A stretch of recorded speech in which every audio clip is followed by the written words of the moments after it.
अभी जो केंद्र में 3 कृषक बिल आए, तो सभापति महोदय, मैंने तीनों बिलों को पढ़ा। मैं पढ़कर के कंफ्यूज हुआ कि पहला जो बिल था उसमें था कि साहब कि कोई भी कितनी भी कहीं भी खरीद कर सकता है, कंपनी खरीद कर सकती है, व्यक्ति कर सकता है। तो मैंने देखा ये तो कानून पहले से भी है, कृषि विपणन बोर्ड का डायरेक्टर है, उससे कोई भी कंपनी, कोई भी व्यापारी लाइसेंस लेके खरीद कर सकता है। फिर इस बिल की कहां से आवश्यकता होगी? तो थोड़ी गहराई में गया तो समझ में आई कि उसमें एक लिमिट थी कि मिनिमम आपको बताना पड़ेगा कि इतना तो आपको खरीदना ही पड़ेगा। उस लिमिट को हटा दिया गया। फिर मैंने दूसरा बिल देखा कि कॉन्ट्रैक्ट पे खेती, तो कॉन्ट्रैक्ट पे खेती तो पहले से ही हो रही है। फिर नया चूहे बिल लेकर के आए, तो फिर उसकी गहराई में गया तो समझ में आया कि कॉन्ट्रैक्ट की जो खेती करने के लिए जो होती थी, उसमें जो किसान संगठन थे, किसानों की मांग पे ये चीज हो गई थी कि भाई इसके अंदर सजा का प्रावधान होगा, उसमें अगर कॉन्ट्रैक्ट तोड़ता है कोई कंपनी और व्यापारी, उसके खिलाफ एक्शन होगा। तो उस चीज को हटाने के लिए ये बिल लाया गया। फिर मैंने तीसरे बिल को देखा कि ये तीसरा बिल किस लिए आया, उसमें आया कि साहब इसमें भंडारण की छूट दी जाएगी। तो मेरा एकदम से सर उस चीज से लेकर के चकरा गया कि भला मैं समझ नहीं पा रहा तब कि ये चीज क्यों हो रही है। तो मुझे अच्छे से समझ में आया कि तीनों बिल लाए किस लिए गए। तीनों बिल, 3 बिल तो अलग अलग हैं, बाकी ये सब एक ही बिल है एक तरह से देखें तो। और ये मैं अच्छे से समझ गया, मुझे समझ आ गया कि इस कोरोना में देश बर्बाद हो गया, मजदूर बर्बाद हो गया, किसान बर्बाद हो गया। जब कहते थे घर बैठ करके खाना खिलाओ, मेरे देश के किसान ने घर बैठे हुए हिंदुस्तान की जनता को खाना खिलाया, और सबके सब बर्बाद हो रहे हैं। और ये अडानी अंबानी की कई गुना संपत्ति क्यों बढ़ गई, ये मेरे को समझ में ये इस बिल देख करके आया कि ये इसलिए हुआ कि अडानी और अंबानी का पेट नहीं भर रहा। उनका पेट इतना बड़ा हो गया है, जो सब कुछ खा गए, एयरपोर्ट खा गए, रेल खा गए, देश को खा गए, फिर भी भरने का नाम भी नहीं ले रहा है। तो अब कहते हैं इस किसान को भी जड़ मूल से खाना चाहते हैं, उस किसान को, इसलिए बिल लाया गया है।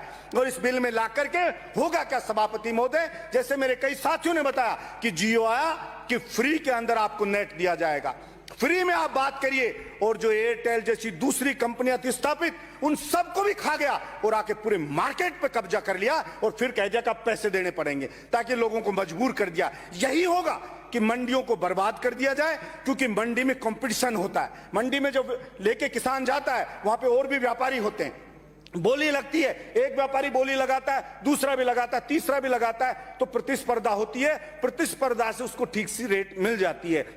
जब ये सब हो जाएगा, मंडियां खत्म हो जाएंगी, सब चीज खत्म हो जाएगी।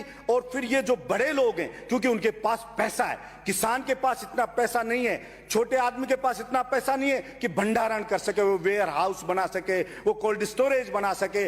और अडानी अंबानी आएंगे और सब कुछ खरीद लेंगे, वेयर हाउस बड़े बड़े बना देंगे और कहेंगे मंडी से ज्यादा पैसे में खरीद रहे हैं। और जब सब कुछ बर्बाद हो जाएगा, सब भंडारण कर लेंगे, पूरे देश का अनाज सब कुछ कर लेंगे, फिर कहेंगे कि आप मुंह मांगी रेट पे इसको मार्केट में बेचेंगे और आपको लेना पड़ेगा, जनता को लेना पड़ेगा, और वो प्रॉफिट कमाएंगे। इसलिए ये भंडारण की शर्त को हटाया गया है। इसलिए मैं कहना चाहता हूं कि मेरे राजस्थान की जनता ने, आपने मांगा केंद्र के लिए कि हमारे को 25 की 25 सीट दो।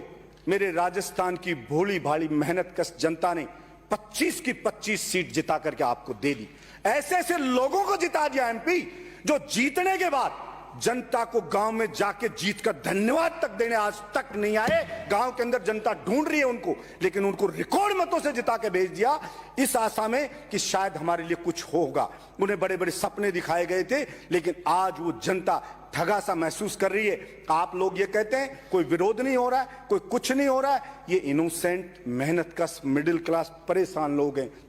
2 जून की रोटी कमाने के लिए दिन रात भाग दौड़ कर रहे हैं। छोटे छोटे किसान हैं, 2 बीघा 4 बीघा का, चिंता में बेटे की फीस कैसे भरूं, बिजली का बिल आ गया, बिल कैसे भरूं। वो संघर्ष में जुटा हुआ है कि मेरी इज्जत को कैसे बचा लूं। आप उससे सड़क पे आके कहते हो जंग लड़के बता, अरे भाई आप पावरफुल लोग हो, वो बेचारा आपसे नहीं लड़ सकता, जंग नहीं लड़ सकता, लेकिन इसका मतलब ये नहीं है कि वो आपसे जंग नहीं लड़ सकता तो उसकी गर्दन काट दी जाएगी, नहीं कटने दी जाएगी उसकी गर्दन। और आपको वहम हो सकता है, वहम हुआ था ननवंश को भी कि कोई ये चाणक्य जो आया है ये मेरे सिंहासन को नहीं हिला सकता, ये चंद्रगुप्त है ये मेरे सिंहासन को नहीं हिला सकता, लेकिन उनको धूल चटा के मिट्टी में मिलाया, इस बात का इतिहास गवाह है। इसलिए किसी भी व्यक्ति को यह अहंकार नहीं होना चाहिए और किसी भी व्यक्ति को कभी शरीफ आदमी को कम करके नहीं आंकना चाहिए, क्योंकि मेरा मानना है कि जिस दिन शरीफ आदमी, मेहनतकश आदमी, ईमानदार आदमी, जिस दिन वो जग गया और जिस दिन उसने ठान लिया लड़ने के लिए,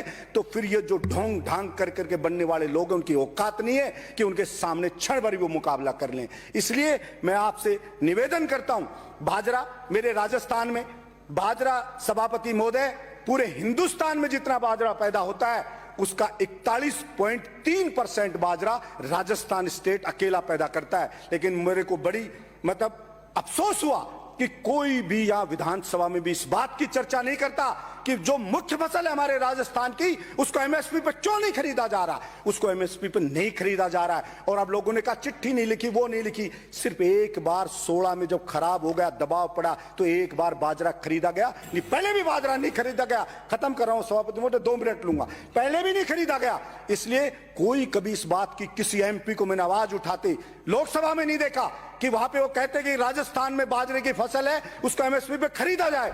एमएसपी पे रेट जो उसकी बाजरे की है 2125 रुपए रेट है सभापति महोदय, और बाजरा मार्केट में बिक रहा है 1200 रुपए क्विंटल बिक रहा है। मतलब लगभग डबल रेट पर अगर वो बिकता तो किसान को कितना फायदा होता, किसी ने उसकी चिंता नहीं की। और इतने घोटाले पे घोटाले हो रहे हैं, कोई नीरव मोदी लेके भग रहा है, कोई विजय माल्या लेके भग रहा है, हजारों करोड़ ले गए, लाखों करोड़ रुपए उनके माफ कर दिए जाते हैं, लेकिन किसान की कोई सुध नहीं। अच्छा होता केंद्र सरकार कहती कि भाई ये किसान है, बहुत मजबूर है, ये इसकी स्थिति को सुधारना है, तो जो भी एग्रीकल्चर के जो कृषि के जो उपकरण है उनके ऊपर जीएसटी खत्म की जाएगी, और जो किसान है इसको बिजली का बिल है जो वो आधा चाहे केंद्र सरकार देगी, राज्य सरकार देगी, अपन इसको फ्री बिजली किसान को देंगे तो उसकी स्थिति सुदृढ़ होती। लेकिन किसान को कोई सुदृढ़ करना नहीं चाहता, हर कोई किसान को चुपचाप बहका करके सिर्फ अपना उल्लू सीधा करना चाहता है। और अगर ऐसा नहीं होता तो अडानी अंबानी की संपत्ति कई गुना नहीं बढ़ती। या जितने भी मेरे साथी बैठे हैं,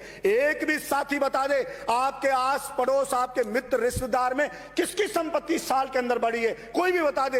हर आदमी की संपत्ति गिरी है, हर आदमी बर्बाद हुआ है। फिर अडानी अंबानी में कौन सी चीज है कि उनकी संपत्ति कई गुना बढ़ती जा रही है? ऐसा कौन सा वो कहां से पैदा हो गए कि सब कुछ उनका बढ़ता जा रहा है? लेकिन मैं समझाऊं कि सरकारें नीतियां ऐसी बनाती है कि उनको मालामाल कर दिया जाता है और गरीब आदमी, मेहनत का आदमी के खून को चूस लिया जाता है। नोटबंदी हुई थी सभापति महोदय, तो सपना दिखाया गया था गरीब जनता को, मेहनत कर जनता को, कि नोटबंदी होने के बाद में अमीर और गरीब के बीच की खाई पाट दी जाएगी, अमीर और गरीब बिल्कुल बराबर हो जाएंगे। लेकिन उस नोटबंदी को बंद हुए इतना समय हो गया और उसके बाद वो गरीब की तो बावड़ी नहीं, वो गरीब तो बेचारा और गरीब होता चला गया और कुछ बर्बाद होता चला गया, और अडानी और अंबानी की संपत्तियां कई गुना बढ़ती चली गई। इसलिए उस जनता के अब समझ में आ गया है कि वो नोटबंदी किस लिए की गई थी। इसलिए मैं आपके माध्यम से मैं प्रार्थना करता हूं, मैं तो विपक्ष से भी प्रार्थना करता हूं, प्रधानमंत्री जी से प्रार्थना करता हूं कि मेरे देश की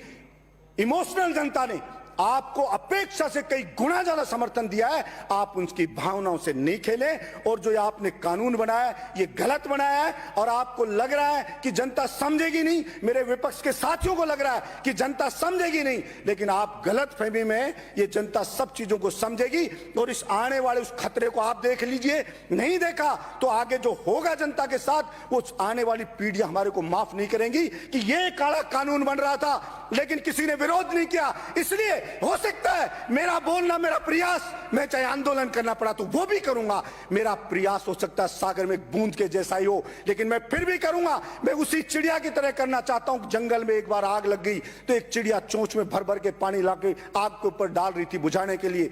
दूसरे जानवरों ने पूछा आग इतनी भयानक है और आप चिड़िया जरा सा पानी लाकर के इस आग को कैसे बुझा दोगे? तो चिड़िया ने कहा कि मैं जानती हूं हो सकता है मेरे कहने से आग ना बुझे, लेकिन जब भी इतिहास लिखा जाएगा कि आग लगी तो किसने बुझाने का प्रयास किया, तो मेरा नाम आग बुझाने वालों में लिखा जाएगा। इसलिए मैं चाहता हूं जो भी सदस्य इसका विरोध करेगा, इतिहास में उसका नाम लिखा जाएगा कि वो किसान के पाले में खड़ा था, व्यापारियों के पाले में नहीं खड़ा था। और निश्चित रूप से मान के चलिए कि देश की जनता जगेगी और ये अडानी अंबानी है, इनके मंसूबों पर कई पूरे नहीं होने देगी। ये मैं कहना चाहता हूं। किसान का बेटा है, उसको नौकरी नहीं दे सकते, किसान की फसल खरीद नहीं रहे, उसको रेट नहीं दे सकते और फिर भी उसको बर्बाद करने में लगे। कितनी ही भर्तियां पेंडिंग पड़ी है, उनको नहीं कर रहे। मैं राजस्थान सरकार से भी मांग करता हूं कि केंद्र सरकार नहीं खरीद रही है तो आप खरीदिए, लेकिन बाजरे की फसल को एमएसपी रेट पे खरीद शुरू करें।